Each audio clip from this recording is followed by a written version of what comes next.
எனதருமை நாட்டு மக்களே, வணக்கம். மனதின் குரலில் நாம் எல்லோரும் ஒன்றிணைவது, உங்கள் அனைவரிடமிருந்தும் கற்பது, நாட்டு மக்களின் சாதனைகளைப் பற்றி தெரிந்து கொள்வது உண்மையிலேயே மிகவும் சுகமான அனுபவத்தை அளிக்கின்றது.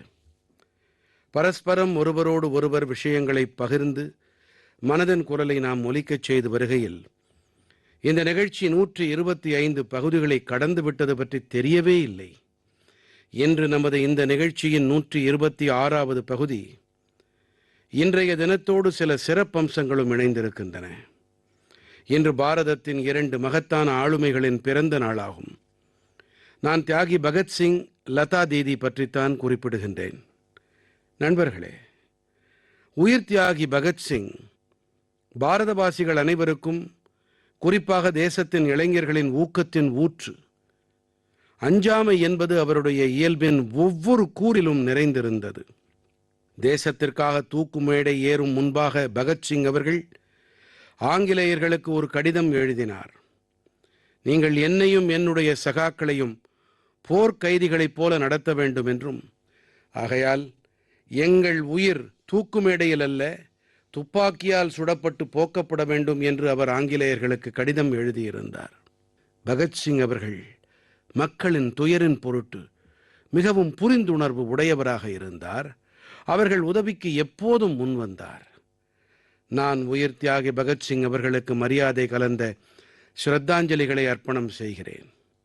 நண்பர்களே, இன்று லதா மங்கேஷ்கரின் பிறந்த நாளுமாகும். பாரத நாட்டு கலாச்சாரத்திலும் இசையிலும் பிரியமுடைய எவரும் அவருடைய பாடல்களை கேட்டு உணர்ச்சி பெருக்கில் நனையாமல் இருக்க முடியாது. அவருடைய பாடல்களில் மனித உணர்வுகளை பிரதிபலிக்கும் அனைத்தும் இருந்தன.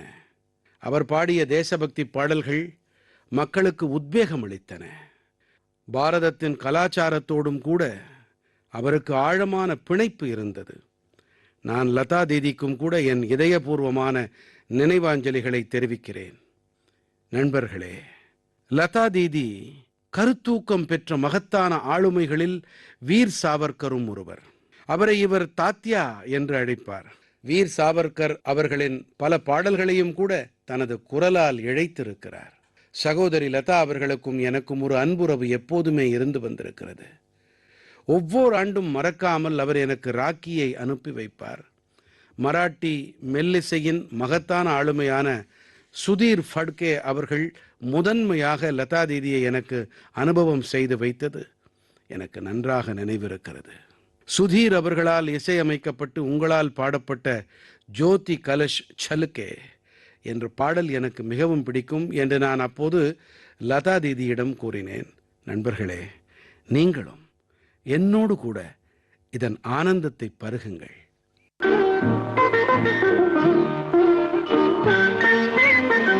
ஜோதி கலஷ் சலுக்கே, ज्योति कलश छलके, ज्योति कलश छलके, ज्योति कलश छलके, वे गुलाबी लाल सुनहरे रंग दल बादल के, ज्योति कलश छलके. எனதருமை நாட்டு மக்களே, நவராத்திரியின் இந்த வேளையில் நாம் சக்தியை உபாசனை செய்கிறோம். நாம் பெண் சக்தியை கொண்டாடுகிறோம். வர்த்தகம் தொடங்கி விளையாட்டுக்கள் வரை, கல்வி தொடங்கி அறிவியல் வரை, எந்த ஒரு துறையை எடுத்துக்கொண்டாலும் சரி, தேசத்தின் பெண்கள் அனைத்து துறைகளிலும் தங்களுடைய கொடியை நாட்டி வருகின்றார்கள். கற்பனை கூட செய்து பார்க்க கடினமான சவால்களையும் அவர்கள் எதிர்கொண்டு வெற்றி பெற்றிருக்கின்றார்கள். தொடர்ச்சியாக 8 மாதங்கள் வரை உங்களால் கடலில் இருக்க முடியுமா? காற்றின் வேகத்திற்கேற்ப முன்னேறி செல்லும் பாய்மரப்படகிலே, எப்போது வேண்டுமானாலும் மோசமாகக்கூடிய வானிலை கொண்ட சமுத்திரத்திலே 50,000 கிலோமீட்டர் தூரம் பயணிக்க முடியுமா என்று நான் உங்களிடம் வினா எழுப்பினால் உங்கள் விடை என்னவாக இருக்கும்? அப்படி செய்யும் முன்பாக நீங்கள் 1000 முறை யோசித்து பார்ப்பீர்கள்.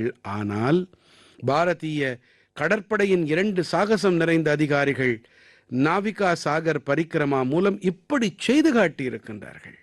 மனவுறுதி, நெஞ்சுரம் என்றால் என்ன என்பதை இந்த 2 அதிகாரிகளும் இணைந்து நிரூபித்திருக்கின்றார்கள். ஒருவர் லெப்டினன்ட் கமாண்டர் தில்னா, மற்றவர் லெப்டினன்ட் கமாண்டர் ரூபா. இந்த 2 அதிகாரிகளும் இப்போது நம்முடன் தொலைபேசியில் இணைந்திருக்கின்றார்கள். ஹலோ. Hello sir. வணக்கம் ஜி. வணக்கம் சார். என்னுடன் லெப்டினன்ட் கமாண்டர் தில்னாமும் லெப்டினன்ட் கமாண்டர் ரூபாவும் இணைஞ்சிருக்கிறாங்க, சரிதானே? ஆமாம் சார், 2 பேரும் இருக்கோம் சார். சரி, உங்க 2 பேருக்கும் நமஸ்காரம், வணக்கம். வணக்கம் சார். நமஸ்காரம் சார். உங்க 2 பேர்த்தையும் பத்தி நாட்டு மக்கள் தெரிஞ்சுக்க விரும்புறாங்க, நீங்களே சொல்லுங்க. சார், நான் லெப்டினன்ட் கமாண்டர் தில்னா சார். நான் இந்திய கப்பற்படையோட ஏற்பாட்டியல் துறையை சேர்ந்தவ.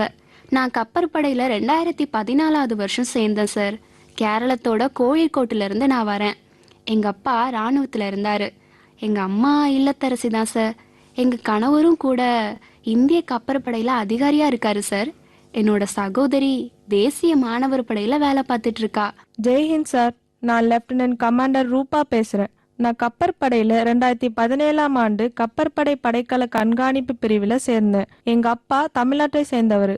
எங்க அம்மா புதுச்சேரியை சேர்ந்தவங்க. எங்க அப்பா இந்திய விமானப்படையில பணியாற்றினாங்க. உண்மையில ராணுவத்துல சேரணத்திற்கான உத்வேகத்துக்கு எங்க அப்பா தான் காரணம். எங்க அம்மா இல்லத்தரசியா இருக்காங்க. சரி தில்னா, ரூபா, உங்க 2 பேர்கிட்ட இருந்தும் நான் தெரிஞ்சுக்க விரும்புறது என்னன்னா, சாகர் பரிக்கிரமாவில் உங்க அனுபவம் எப்படி இருந்துச்சுங்கிறத நாட்டு மக்கள் கிட்ட பகிர்ந்துக்கணுங்கிறது தான். மேலும் இது ஒன்றும் சுலபமான விஷயம் இல்லை. பல கடினங்கள் வரும், பல இடர்களை எதிர்கொள்ள வேண்டி வந்திருக்கும்னு நான் புரிஞ்சுக்கிறேன். ஆமா சார், நம்ம வாழ்க்கையே மாத்தி அமைக்கக்கூடிய ஒரு சந்தர்ப்பம் வாழ்க்கையில ஒரு முறை தான் சார் கிடைக்கும். இந்த உலகத்தை சுத்தி வருதல்ங்கிறது எங்களுக்கு அப்படிப்பட்ட ஒரு வாய்ப்பு சார். இத இந்திய கப்பற்படையும் இந்திய அரசாங்கமும் தான் அமைச்சு கொடுத்தாங்க. இந்த பயணத்துல நாங்க சுமார் 47,500 கிலோமீட்டர் தூரம் படகுலையே பயணிச்சோம். நாங்க 2024ஆவது வருஷம் அக்டோபர் 2ஆம் தேதி அன்னைக்கு கோவாவை விட்டு புறப்பட்டு 2025ஆவது வருஷம் மே மாதம் 29ஆம் தேதி அன்னைக்கு திரும்பி வந்தோம். இந்த பயணத்தை நாங்க நிறைவு செய்ய நாங்க எடுத்துக்கிட்டது மொத்தம் 238 நாட்கள் சார். இந்த 238 நாட்கள்லயும் நாங்க 2 பேரும் மட்டும்தான் அந்த படகுலயே இருந்தோம் சார். அம்மாடியோ. அப்புறம் சார், இந்த பயணத்தை மேற்கொள்ள நாங்க 3 வருஷம் தயாரிப்புகள்ல ஈடுபட்டோம். திசையறிதல்ல இருந்து ஆரம்பிச்சு தகவல் தொடர்பு, அவசர கால கருவிகளை எப்படி இயக்குறது, எப்படி டைவிங் செய்யறது, படகுல ஏதாவது அவசர நிலை ஏற்பட்டாலோ அப்படி இல்லைன்னா மருத்துவ அவசர நிலை உண்டானாலோ எப்படி அதை சமாளிக்கிறது, இது எல்லாத்த பத்தியும் எங்களுக்கு இந்திய கப்பற்படை பயிற்சி அளிச்சாங்க சார். அது மட்டும் கிடையாது, இந்த பயணத்திலேயே ரொம்ப நினப்புல வச்சுக்க வேண்டிய விஷயம்னு சொன்னா அது நம்ம பாரதத்தோட கொடிய பாயிண்ட் நெமோல பறக்க விட்டது தான் சார். சார், இந்த பாயிண்ட் நெமோங்கிறது உலகத்திலேயே ரொம்ப தொலைவான இடத்துல இருக்கு. அதுக்கு இருக்கிறதுலயே பக்கத்துல யாராவது மனிதன் இருக்காங்கன்னு சொன்னா அவங்க கண்டிப்பா சர்வதேச விண்வெளி நிலையத்துல தான் சார் இருக்காங்க. அந்த இடத்துக்கு பாய்மர படகுல பயணிச்ச இந்திய நாட்டை சேர்ந்த முதல் மனிதர்கள், ஆசிய பகுதியோட முதல் மனிதர்கள், ஏன் உலகத்தோட முதல் மனிதர்கள்னா அது நாங்க தான் சார். இது எங்களுக்கு ரொம்ப பெருமிதமான விஷயம் சார். அடேங்கப்பா, பல பல நல்வாழ்த்துக்கள் உங்களுக்கு. Thank you sir. உங்க சகா ஏதோ சொல்ல விரும்புறாங்க போல் இருக்க. சார், பாய்மர படகுல உலகத்தையே சுத்தி வந்தவங்களோட எண்ணிக்கைன்னு பார்த்தா எவரெஸ்ட் சிகரத்தையே எட்டி பிடிச்சவங்களை விட ரொம்பவே குறைவு. மேலும் பாய்மர படகுல தனியா சுத்தி வந்தவங்கன்னா அவங்க எண்ணிக்கை விண்வெளிக்கு போனவங்களோட எண்ணிக்கையை விடவும் ரொம்பவே குறைவு. அட, இத்தனை சிக்கலான பயணத்துக்கு ரொம்பவே குழுப்பணி அவசியம். அங்க குழுவுல நீங்க 2 அதிகாரிகள் மட்டும் இருந்திருக்கீங்க. இத நீங்க எப்படி சமாளிச்சீங்க? ஆமாம் சார், இப்படிப்பட்ட பயணத்துல நாங்க 2 பேரும் ஒன்னா உழைக்க வேண்டியிருந்துச்சு. லெப்டினன்ட் கமாண்டர் தில்னா சொன்ன மாதிரி இத சாதிக்கணும்னு 2 பேர் மட்டுமே இருந்தோம். நாங்க தான் படகை ரிப்பேர் செய்றவங்க, இன்ஜின் மெக்கானிக்கும் நாங்க தான். மேலும் பாய்மரம் சமாளிப்பது, மருத்துவ உதவியாளர், சமையல்காரங்க, சுத்தம் செய்யறவங்க, டைவ் செய்யறவங்க, திசை அறியறவங்க எல்லாத்தையுமே நாங்களே செய்துக்க வேண்டியிருந்துச்சு சார். இத சாதிக்கணும்னு இந்திய கப்பற்படையோட மிகப்பெரிய பங்களிப்பு இருந்துச்சு. எங்களுக்கு அனைத்து விதமான பயிற்சியும் கொடுக்கப்பட்டிருந்துச்சு. ஆக்சுவலா சார், நாங்க 4 ஆண்டுகளா ஒன்னா கடல் பயணம் மேற்கொண்டு வரோம். எங்களுக்கு பரஸ்பர பலன்கள், பலவீனங்கள் பத்தி நல்லா தெரியும். ஆகையினால எங்க படகுல இருந்த கருவிகள் பழுதாகலனா அதுக்கு காரணம் எங்களோட குழுவா செயல்படக்கூடிய உணர்வு தான் எல்லார்கிட்டையும் சொல்லுவேன் சார். நல்லது. பருவநிலை மோசமாகும் போது, ஏன்னா கடல் உலகம் எப்படிப்பட்டதுன்னா எப்ப பருவநிலை எப்படி இருக்கும்னு சொல்ல முடியாது இல்லையா? அந்த சூழலை நீங்க எப்படி கையாண்டீங்க? சார், எங்க பயணத்துல மோசமான சவால்கள் நிறைய இருந்துச்சு. குறிப்பா தென்கடல் பகுதியில எப்பவுமே பருவநிலை மோசமாக இருக்கும். நாங்க 3 சூறாவளிகளை எதிர்கொள்ள வேண்டியிருந்துச்சு சார். எங்க படகு வெறும் 17 மீட்டர் நீளமானது. இதோட அகலம் வெறும் 5 மீட்டர் தான் சார். சில வேளைகள்ல அலைகள்னு சொன்னா 3 அடுக்கு கட்டிடம் உயரத்துக்கு வரும் சார். மேலும் நாங்க ஏகப்பட்ட வெப்பம், ஏகப்பட்ட குளிரை சமாளிக்க வேண்டியிருந்துச்சு சார். அண்டார்டிகாவில் நாங்க பயணிச்சுட்டு இருந்தப்ப வெப்பநிலை 1 டிகிரி செல்சியஸா இருந்துச்சு. காத்து மணிக்கு 90 கிலோமீட்டர் வேகத்துல வீசிட்டு இருந்துச்சு. இந்த இரண்டையும் நாங்க எதிர்கொள்ள வேண்டி வந்துச்சு சார். குளிர்ல இருந்து தற்காத்துக்க நாங்க 6ல இருந்து 7 அடுக்குகள் உடைகளை ஒன்னா அணிஞ்சோம் சார். மொத்த தென்கடல் பகுதியில பயணிச்ச வேளையில இப்படி 7 அடுக்கு உடைகளை அணிஞ்சுதான் பயணிச்சோம் சார். சில வேளைகள்ல நாங்க கேஸ் அடுப்பு மூலமா எங்க கைகளுக்கு சூடு ஏத்திக்குவோம் சார். சில வேளைகள்ல சுத்தமா காத்தே வீசாத போது நாங்க கப்பற்பாயை கீழே இறக்கி மெதுவா பயணிச்சோம். இந்த மாதிரியான சூழ்நிலைகள் தான் எங்க பொறுமையை சோதிக்கிற மாதிரி இருக்கும் சார். எப்படியெல்லாம் கஷ்டங்களை எதிர்கொள்றாங்க நம்ம நாட்டு பெண்கள்னு கேட்கும்போது மக்களுக்கு ஏக ஆச்சரியமா இருக்கும். சரி, இந்த சுற்றுப்பயணத்தின் போது நீங்க பல்வேறு நாடுகள்ல தங்கியிருப்பீங்க. அங்க உங்களுக்கு கிடைச்ச அனுபவம் என்ன? பாரத நாட்டு பெண்கள் 2 பேரை பார்க்கும்போது அவங்க எப்படி உணர்ந்தாங்க, சொல்லுங்களேன். சரி சார், எங்களுக்கு நல்ல அனுபவமா இருந்துச்சு. நாங்க 8 மாதங்கள்ல 4 இடங்கள்ல தங்கினோம் sir. Australia, New Zealand, Port Stanley, அப்புறம் தென் ஆப்பிரிக்கா சார். ஒவ்வொரு இடத்துலயும் சராசரியா எத்தனை நாள் தங்க வேண்டி இருந்துச்சு? சார், நாங்க மொத்தம் 14 நாட்கள் ஒவ்வொரு இடத்துலயும் தங்கினோம் சார். ஒவ்வொரு இடத்துலயும் 14 நாட்களா? Correct sir. அது மட்டும் கிடையாது, நாங்க உலகத்தோட ஒவ்வொரு மூலையிலையும் இந்தியர்களை பார்த்தோம் சார். அதுவும் ரொம்ப சுறுசுறுப்பாகவும் ரொம்ப தன்னம்பிக்கையோடையும் இருந்தாங்க. பாரதத்தோட பேருக்கு பெருமை சேர்த்துட்டு இருந்தாங்க சார். எங்க வெற்றியை அவங்க தங்களோட வெற்றியா நினைச்சாங்கன்னு தான் எங்களுக்கு பட்டுச்சு சார். ஒவ்வொரு இடத்துலையும் எங்களுக்கு பல வகையான அனுபவங்கள் கிடைச்சது. எடுத்துக்காட்டா, ஆஸ்திரேலியாவில் மேற்கு ஆஸ்திரேலிய பாராளுமன்றத்தோட அவைத்தலைவர் எங்களை கூப்பிட்டாங்க. எங்களுக்கு ரொம்பவே ஊக்கமளிச்சாங்க. எப்பவுமே இந்த மாதிரியான விஷயங்கள் தான் நமக்கு ரொம்ப பெருமைப்பட வைக்கும் சார். அதே போல நாங்க நியூசிலாந்துக்கு போன போது அங்க மாவரிகள் எங்களை வரவழைச்சாங்க. நம்ம பாரத நாட்டு கலாச்சாரத்துக்கு ரொம்பவே மரியாதை கொடுத்தாங்க சார். அப்புறம் ஒரு முக்கியமான விஷயம் என்னன்னா, போர்ட் ஸ்டான்லிங்கிற ஒரு தொலைவான தீவு சார். அது தென் அமெரிக்காவுக்கு பக்கத்துல இருக்கு. அங்க வெறும் 3500 மக்கள் தான் வசிக்கிறாங்க. இருந்தாலும் அங்கேயும் நாங்க ஒரு குட்டி இந்தியாவை பார்க்க முடிஞ்சது. அங்க கூட 45 இந்தியர்கள் இருந்தாங்க. அவங்க எங்களை அவங்க வீட்டுல ஒருத்தங்களா நினைச்சு நடத்தினாங்க சார். பலே, உங்களை மாதிரியே ஆக நினைக்கிற நம்ம தேசத்தோட பெண்களுக்கு நீங்க என்ன செய்தி அளிக்க விரும்புறீங்க? சார், நான் லெப்டினன்ட் கமாண்டர் ரூபா பேசுறேன். இப்ப யாராவது மனசை ஊன்றி உழைச்சாங்கன்னு சொன்னா இந்த உலகத்துல இயலாத விஷயம்னு ஒன்றும் இல்லைன்னு தான் நான் உங்க மூலமா சொல்லிக்க விரும்புறேன் சார். நீங்க எங்கிருந்து வரீங்க, எங்க பிறந்தீங்க, இதெல்லாம் ஒரு விஷயமே இல்லை. எங்க 2 பேரோட ஆசையும் என்னன்னா, பாரதத்தோட இளைஞர்களும் பெண்களும் பெரிய பெரிய கனவுகளை காணணும். அனைத்து பெண்களும் பாதுகாப்பு துறையில விளையாட்டுங்களை சாகசங்கள்ல ஈடுபட்டு தேசத்துக்கு பெருமை சேர்க்கணும் அப்படின்றதுதா சார். தில்னாவும் ரூபாவும் பேசினதை கேட்ட பிறகு நீங்க எத்தனை பெரிய சாகசத்தை செஞ்சிருக்கீங்கன்னு நினைக்கும் போது எனக்கு ஒரே புலகாங்கிதமா இருக்கு. என் தரப்புல இருந்து உங்க 2 பேத்துக்கும் பல பல நன்றிகள்.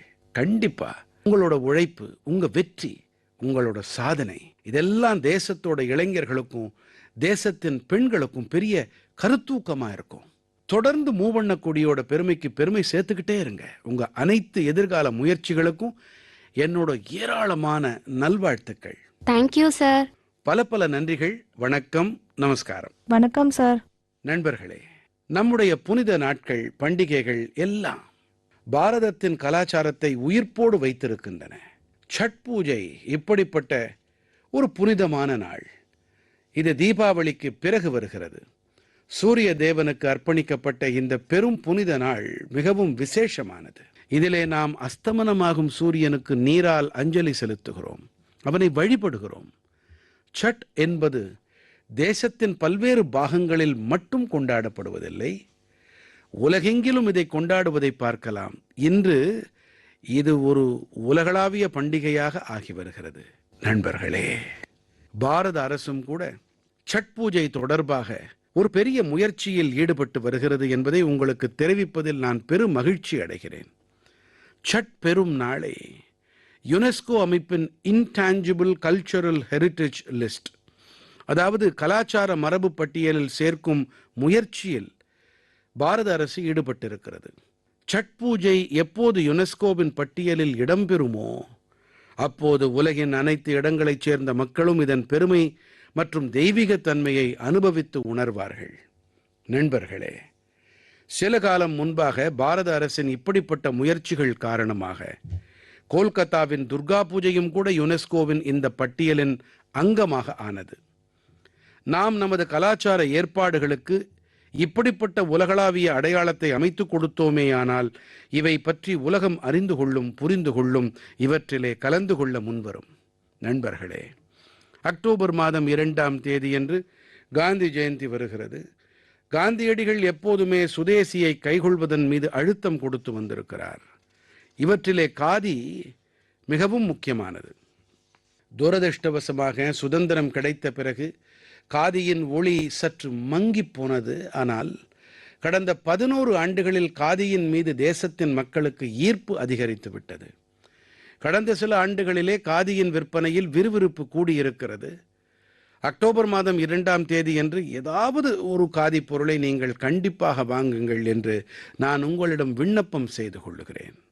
பெருமையோடு கூறுங்கள், இது சுதேசி பொருள் என்று. இதை சமூக ஊடகத்திலே வோக்கல் ஃபார் லோக்கல் என்ற ஹேஷ்டேகிலே பகிருங்கள். நண்பர்களே, காதியைப் போலவே நமது கைத்தறி மற்றும் கைவினைப் பொருள் துறையிலும் கூட கணிசமான அளவு மாற்றம் ஏற்பட்டிருப்பதை காண முடிகிறது. நமது பாரம்பரியமும் நூதனமும் ஒருங்கே பயணித்தால் அற்புதமான விளைவுகள் ஏற்படுத்த முடியும் என்பதற்கு சான்றாக இன்று நமது தேசத்திலே பல எடுத்துக்காட்டுகளை நம்மால் காண முடியும். யாழ் நேச்சுரல்ஸ் தமிழ்நாட்டைச் சேர்ந்த ஒரு உதாரணம். இங்கே அசோக் ஜெகதீசன் அவர்களும் பிரேம் செல்வராஜ் அவர்களும் கார்ப்பரேட் வேலையை உதறி தள்ளிவிட்டு ஒரு புதிய முயற்சியில் ஈடுபட்டார்கள். இவர்கள் புல் மற்றும் வாழையின் நார்களால் யோகா பாயை தயாரித்தார்கள். தாவர வண்ணங்களால் துணிக்கு வண்ணம் சேர்த்தார்கள். 200 குடும்பங்களுக்கு பயிற்சி அளித்து அவர்களுக்கு வேலை வாய்ப்பை அமைத்துக் கொடுத்தார்கள். ஜார்க்கண்டின் ஆஷிஷ் சத்யவ்ரத் சாஹூ அவர்கள் ஹோகர் பிராண்ட் வாயிலாக பழங்குடியினத்தவரின் நெசவு மற்றும் துணிகளை உலக மேடை வரை கொண்டு சென்றார்.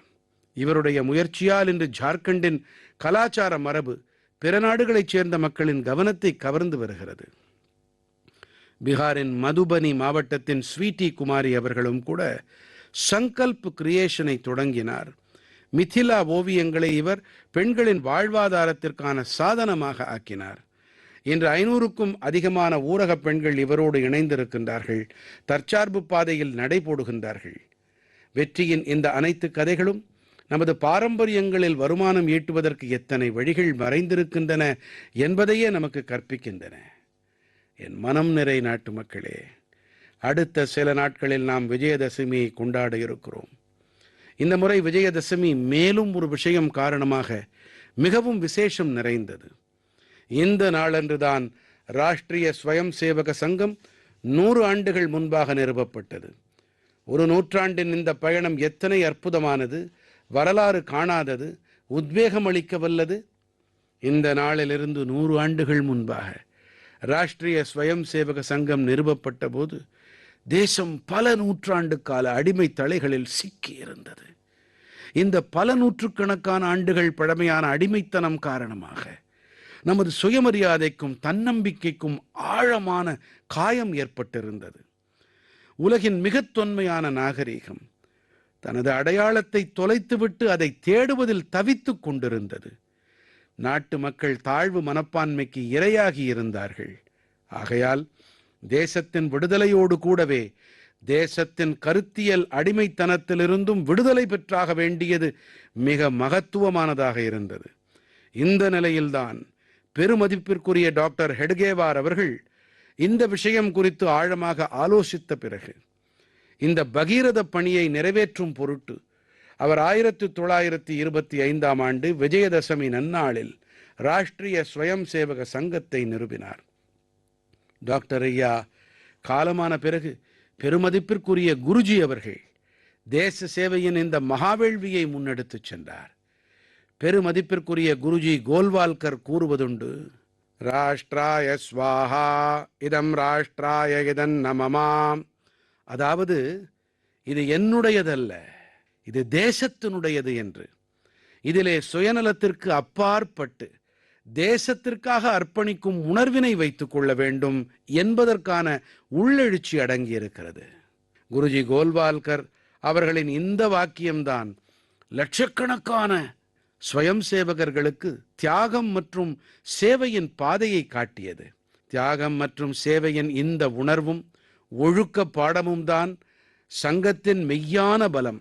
இன்று RSS அமைப்பு 100 ஆண்டுகளாக களைப்படையாமல் தடைப்படாமல் தேச சேவையில் பணியாற்றிக் கொண்டிருக்கின்றது. ஆகையால்தான் தேசத்தில் எங்கே இயற்கை பேரிடர் ஏற்பட்டாலும் RSSஇன் ஸ்வயம் சேவகர்கள் அனைவருக்கும் முன்னதாக அங்கே சென்று நிவாரணப் பணிகளில் ஈடுபடுவதை நம்மால் பார்க்க முடிகிறது.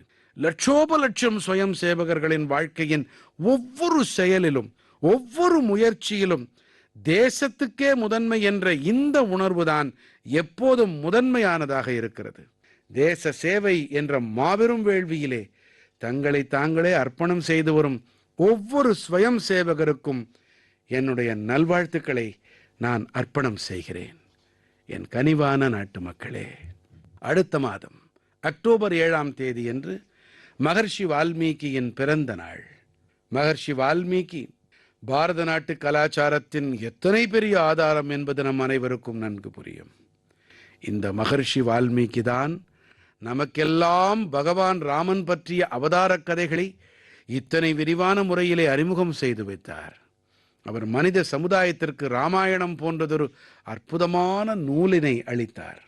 நண்பர்களே, ராமாயணத்தின் இந்த தாக்கத்திற்கான காரணம் அதிலே பொதிந்திருக்கும் பகவான் ராமனின் ஆதர்சங்களும் நற்பண்புகளும் தான்.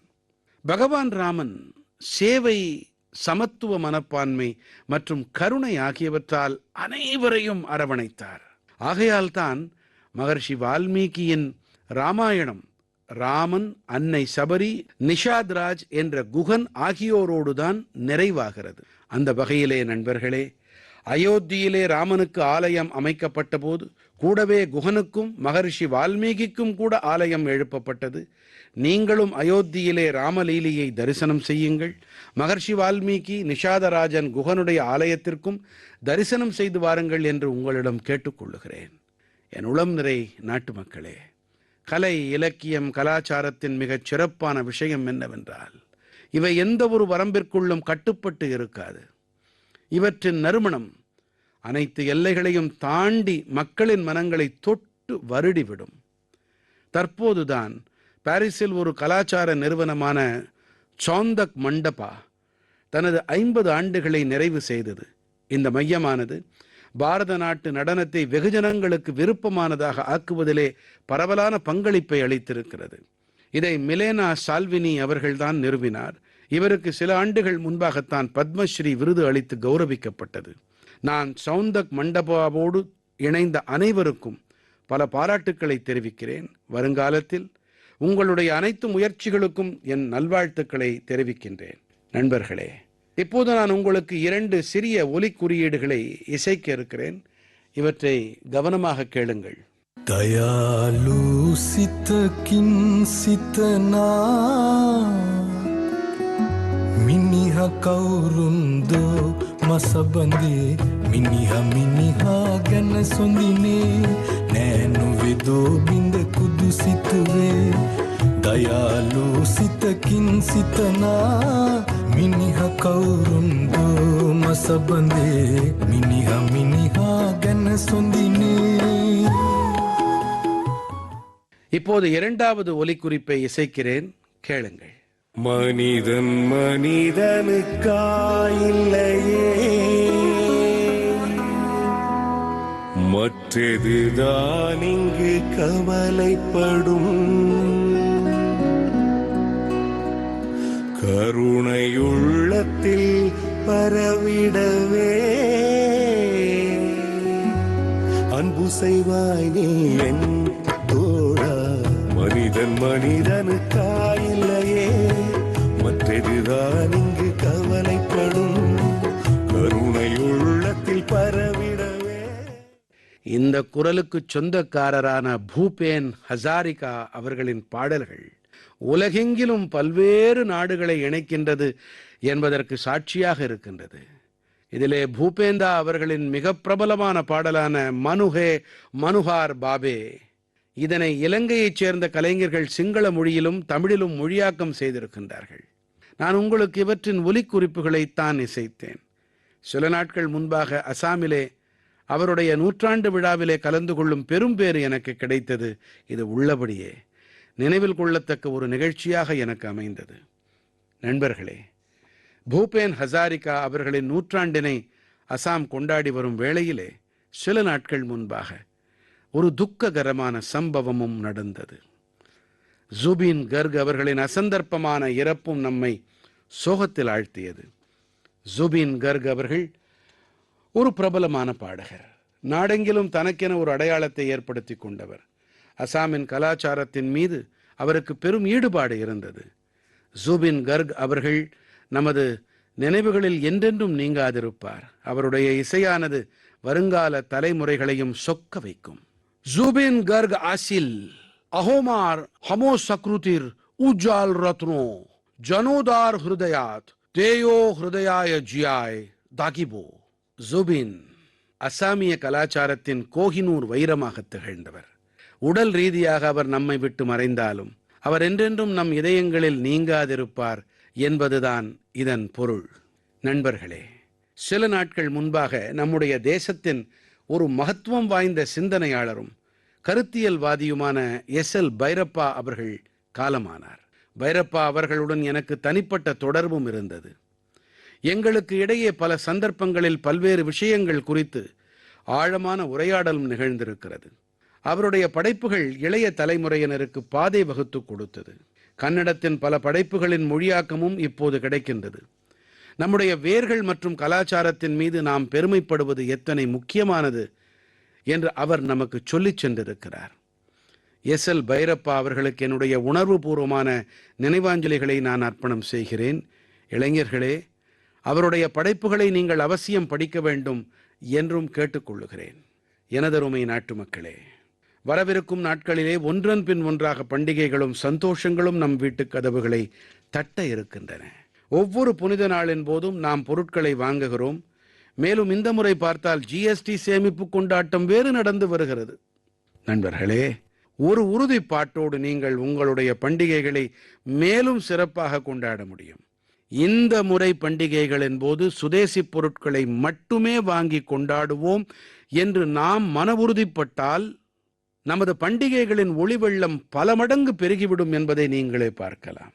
உள்ளூர் பொருட்களுக்கு குரல் கொடுப்போம் என்ற மந்திரத்தை பொருட்களை வாங்கும் போது நினைவில் கொள்ளுங்கள். நம் தேசத்தில் தயாராவதை மட்டும் நான் வாங்குவேன் என்று நீங்கள் தீர்மானம் செய்து கொள்ளுங்கள். நம் நாட்டு மக்களின் தயாரிப்புகளை மட்டுமே வீட்டுக்கு கொண்டு வருவேன் என்று உறுதி மேற்கொள்ளுங்கள். நம் நாட்டு மக்களின் உழைப்பிருக்கும் பொருட்களையே பயன்படுத்துவேன் என்று உறுதிப்படுங்கள். இப்படி நாம் செய்தோம் என்று சொன்னால் நாம் பொருட்களை மட்டும் வாங்கவில்லை, நாம் ஏதோ ஒரு குடும்பத்தின் நம்பிக்கையை வீட்டுக்கு கொண்டு வருகிறோம். யாரோ ஒரு கைவினைஞரின் உழைப்புக்கு மரியாதை அளிக்கிறோம். யாரோ ஒரு இளைஞரின் தொழில் முனைவுக்கு இறக்கை அளிக்கிறோம் என்று கொள்ளுங்கள். நண்பர்களே, பண்டிகைகள் காலத்தில் நாம் அனைவரும் நமது வீடுகளிலே தூய்மையை பேணுவோம். ஆனால் தூய்மை நம் வீடுகள் என்ற 4 சுவர்களுக்கு உள்ளே மட்டும் அடங்குவதில்லை. வீதிகள், குடியிருப்பு பகுதிகள், சந்தைகள், கிராமங்கள் என அனைத்து இடங்களிலும் தூய்மையை பேணிக் காப்பது என்பது நம் அனைவரின் பொறுப்பாகும். நண்பர்களே, நம்முடைய தேசத்திலே எப்போதும் விழாக்கள் நிறைந்திருக்கும் என்றாலும் தீபாவளி ஒரு மகா விழாவாகவே கருதப்படுகிறது.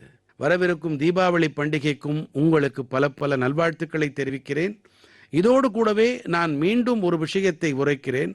நாம் தற்சார்பு உடையவர்களாக ஆக வேண்டும். தேசம் தற்சார்பு உடையதாக ஆக வேண்டும் என்றால் இதற்கான பாதை சுதேசியை நாம் முன்னெடுத்துச் செல்வதிலே தான் இருக்கிறது. நண்பர்களே, மனதின் குரலில் இந்த முறை இம்மட்டே. அடுத்த மாதம் மீண்டும் புதிய விஷயங்கள், கருத்தூக்கங்களோடு நாம் சந்திப்போம். அதுவரை உங்கள் அனைவருக்கும் பல பல நல்வாழ்த்துக்கள், பல பல நன்றிகள்.